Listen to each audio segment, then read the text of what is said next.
everybody. This is your girlfriend Lisa, and today we're talking about mental health. So let's get to it, shall we?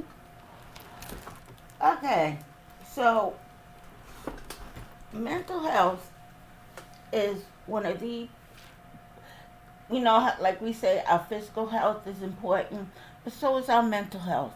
Our mental health is very much important because without the mental health, you know, we could be doing some things that ain't right. Um, I suffer from PTSD and I suffer from bipolar, and it's hard because when I get into that depression state, I don't want to get out of bed. I really don't. And this was the day that really did not want to get out of bed. But I managed to get out of bed anyway, because there was things that I needed to do. So I just have to go on with it. And yes, this is a whipping chat. So we going to chit chat about, mental health. um, it's not it's not that you're crazy, okay? Mental health just means that there's a chemical imbalance in your brain. Does not make you crazy and does not make it your fault. You know? And so, like I said, I deal with mines. I take my medication, and sometimes that doesn't help. But for the most time, it does alleviate most of the symptoms. I still get depressed. I need to clean my house, and I have yet got to do that. Because every time I see it, I'm going, I just can't. I don't have the energy to do that, you know. So,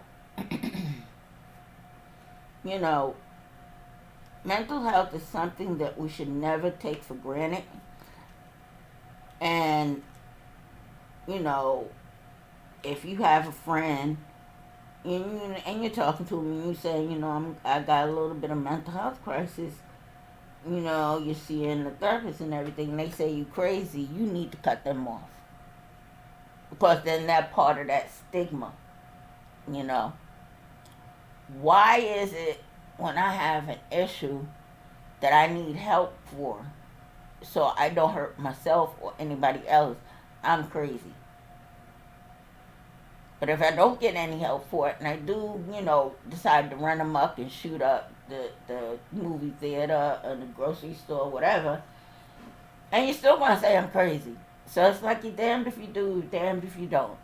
You know, but at the end of the day, I'd rather find myself some help, you know, so that we don't get to that point, you know.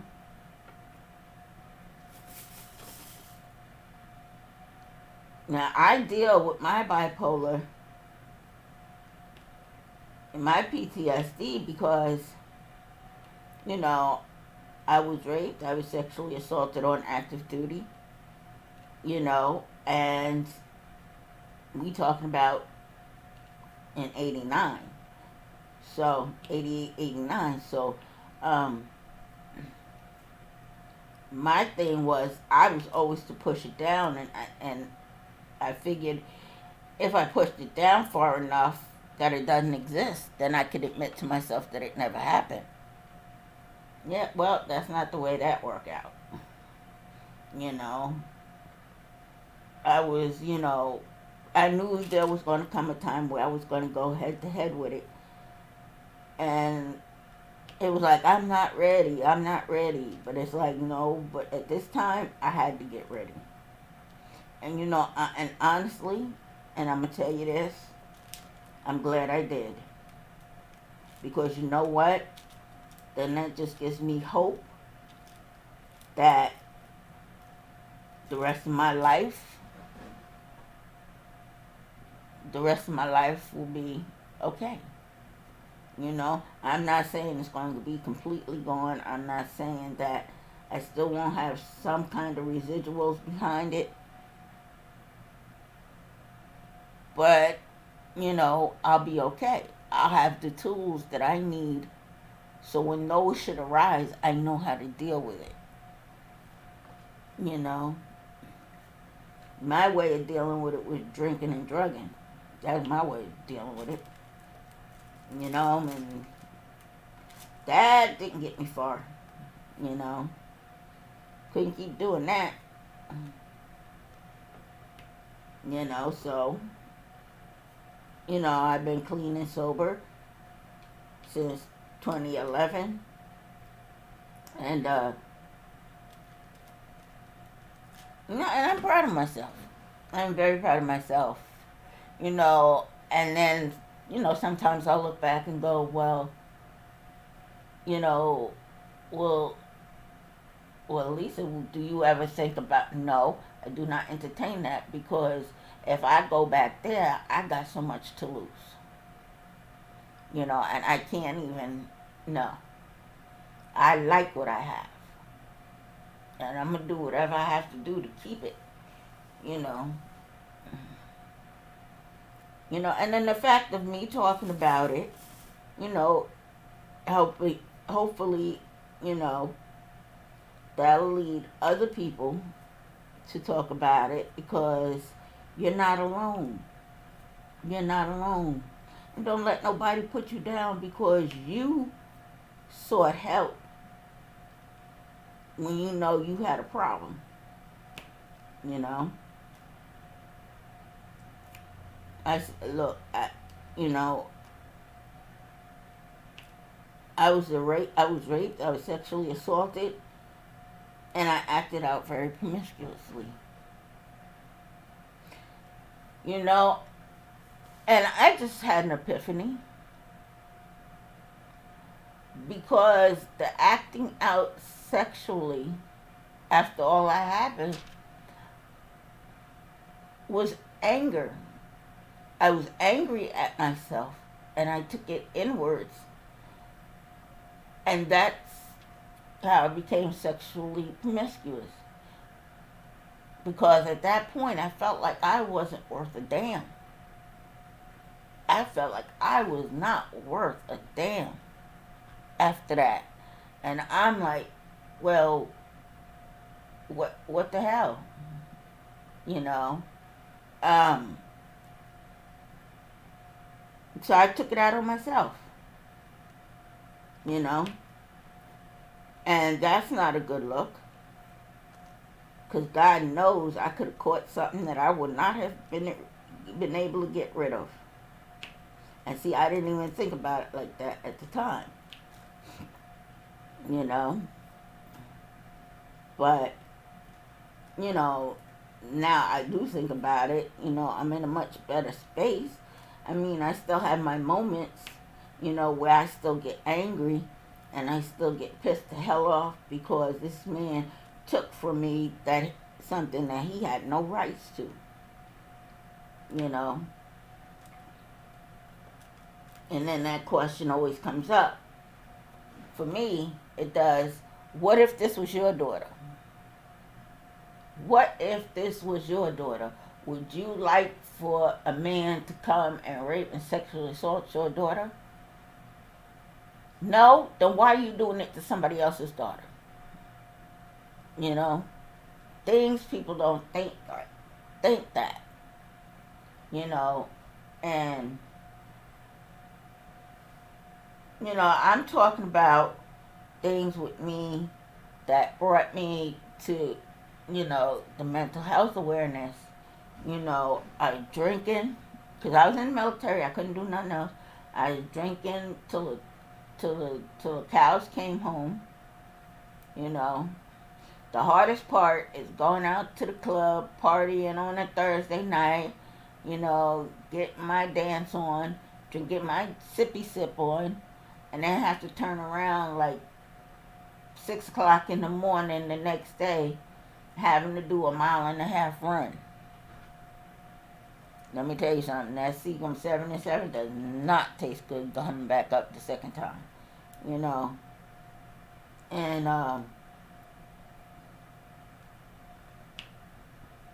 you know, so we're going to have an open discussion. We're going to have this kind of discussion.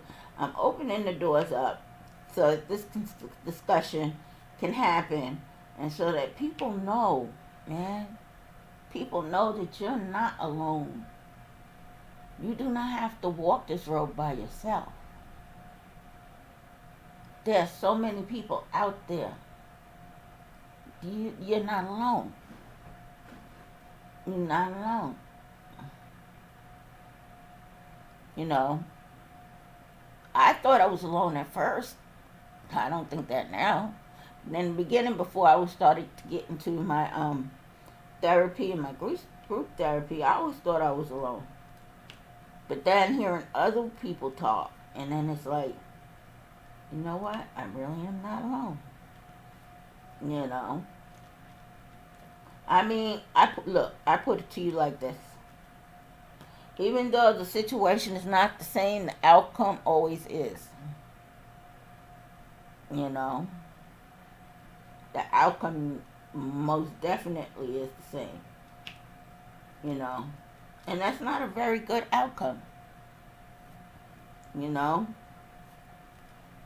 This is not a very good outcome. So, just know that you're loved. People care. You know, I'm here.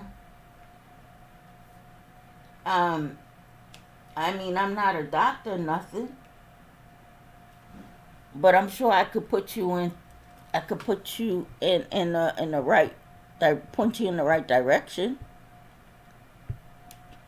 You know. And then we're gonna have to take the stigma off of mental health. You know, it's just not good to have that stigma, because let me explain something.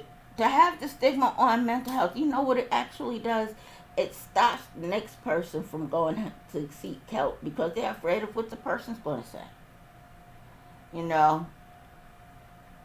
And in my eyes, I'm like, who cares what people think? You know? You're going for your mental health. You're trying to get treatment for your mental health.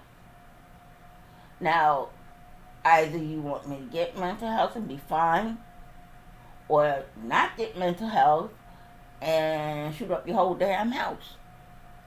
I mean, which one is it? Because you can't have it both ways. You know? You know, people let people live. Let them take care of themselves. Do that without having to be, you know, judge free. Which is why I created the group, Let's Talk Mental Health, because this is a safe spot for people to come and talk and feel what they feel. And, you know, everybody, okay, first of all, everybody's entitled to their feelings. Everybody. You know? There's no right or wrong when it comes to your feelings. You know? As a matter of fact, we're supposed to, having feelings is good things. You know what makes it bad? It's when we act on those feelings. Like anger. Anger is a good emotion to have. What makes it bad is people acting on the anger. That's what makes it so bad. You know? So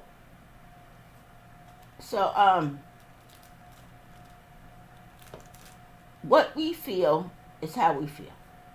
Can nobody tell you how you feel? You know? Only you know how you feel. You know? Because I've had people go, well, maybe you shouldn't feel like that. Maybe you should feel like this. And so bad I want to say, and maybe you should mind your business and stay the hell up out of mine, huh? You know? Because you and I are different. You know, and the way I react to something, you may not So, but that doesn't mean the way I reacted made it wrong, you know. And then the victim shaming, you know. I hate the victim shaming. Period. You know. Well, what was she wearing? How much did she have to drink? Did she tell him no? Did she fight back? I mean, at the end of the day, is that really relevant? I mean, the mere fact that she said no is relevant enough. Okay, anything else after that is irrelevant. You know, because the minute that she said no, he should have stopped. You know. And then it puts you in the head frame where, you know, with me, I was so afraid that it would happen again that I would dare not say no. You know, I'd rather he had take it than you take it from me and mess me up even more than I'm already messed up. You know, and and that's the way I rationalized it, you know. But somewhere down the line, as I was getting older and getting into treatment and finding out it's okay to have boundaries. You're supposed to have boundaries. If you say no, then they have to respect that. If they don't respect that, then you need to get the hell away from them. And you're right. You're right. They don't respect. A lot of men don't respect. They still got that 1930 thinking no means yes. You know? And it's like, no don't mean yes. No means no. And you need to change that tape out of your head real quick, or you're going to find yourself in some trouble. You know?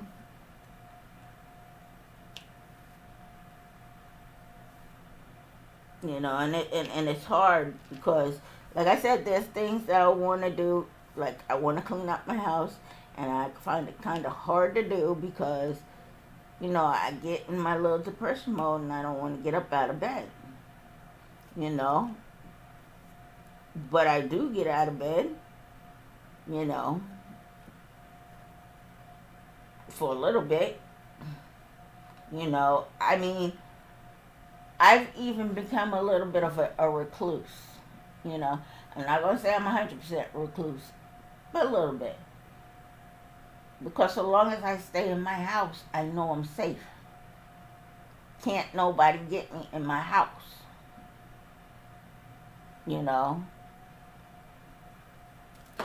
So, if I don't have to go out, I will not go out.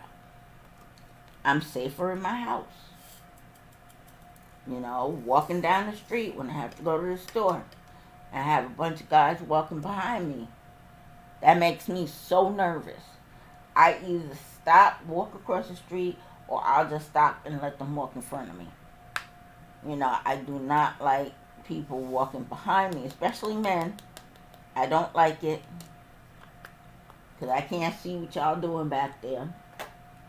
You know, and I always envision, you know, somebody snatching me up again. You know, and that's a god awful feeling to feel that. You know, so I'm like, I need to get on this, you know. I need to stop this, you know. I mean, I'm a work in progress. I've gotten a little bit better over the last couple of months. I've gotten a little bit better. But I'm not quite there yet. You know. So, anywho, I wanted to drop this upload. I will be going live Friday on StreamYard at 8 o'clock. I will be sending out the links to it on Friday. So we're going to do live. And this is what I guess I'll do. In between the lives, I will put out a couple of posts. You know. That way we can kind of keep the momentum going. You know, we can keep the conversation going, keep the momentum going, and let's get through. You know, I mean, I love every single one of y'all. You know, that watches this or are there for the lives. I appreciate the fact that y'all there. You know, that you support me, because this is something I feel that has to be done and it has to be spoke about. You know, people, you're not crazy. You just have some mental chemical imbalance that you just don't know what to do with. And then when you do know what to do with it, you're afraid to go because you don't want your partner over here to go, oh, you crazy. But you know what? I got a slick thing to say to people. When I tell them I'm going to see a therapist and they say, oh, you crazy. I say, you're damn right I'm crazy. You really want to push this crazy lady? You know, and then it really shuts them down real quick, you know. But, you know, it's like, you know, we need to learn not to be ashamed of that. You know, we need to, once we can destigmatize mental health, I think a lot more people will be willing to step up and say, you know what, I have a problem and I need to go see a doctor. And see, and that's what it's all about. If you need help to that point, go for it. You know, I'm not going to think ill of you. And no, none of the people I know will not think ill of you. It's okay to not be okay. And it's okay to ask for help. We can't do everything by ourselves. We cannot. Sometimes I wish we could, but we cannot. You know, that's what doctors and therapists and counselors, that's what they're all there for. And it's up to us to make them work for that buck. Anyway, so I just want to do this quick upload. Like I said, Saturdays and Wednesdays I'll upload videos, and then Fridays is our live day. I will go live. You know, I will send out the link from StreamYard, and we'll get this done. Okay? And until then, everybody, stay happy, stay blessed. Happy Cinco de Mayo. Don't drink too much. Don't eat too much. Because personally, I'm not drinking anything, but I am making me a taco salad in reference to Cinco de Mayo. I'm having my taco salad.